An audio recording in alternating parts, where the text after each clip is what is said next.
In today's video, I'm going to teach you how to use spreadsheets in Confluence. If you're looking to enhance your documents with dynamic tables and calculations, you've come to the right place. Let's dive right in. To start, we need to equip our Confluence with a powerful tool, a spreadsheet app.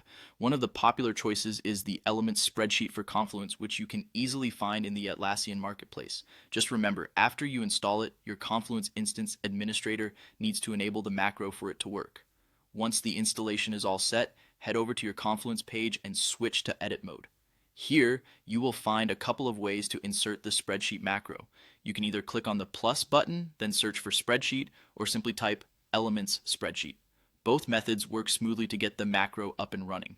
Now, an exciting part awaits. With the spreadsheet macro inserted, you have several options for how to proceed.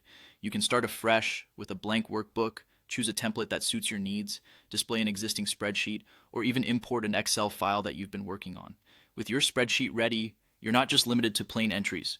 You can edit it directly on your Confluence page and enjoy features similar to other spreadsheet tools. This includes adding formulas, utilizing cell formatting, and applying conditional formatting. But that's not all. One of the best parts is the collaborative nature of Confluence. Multiple users can work together on the same spreadsheet, making teamwork a breeze and ensuring everyone stays in sync. While working on your spreadsheet, you might want to enhance its visual appeal or provide clearer insights through visuals. You can easily customize its appearance, adjust column widths to fit your data neatly, and even create charts to represent your information graphically. These options really help in making data more understandable and presentations more impactful. Don't forget to give your spreadsheet a meaningful name. This makes it easier for users to reference and manage later on.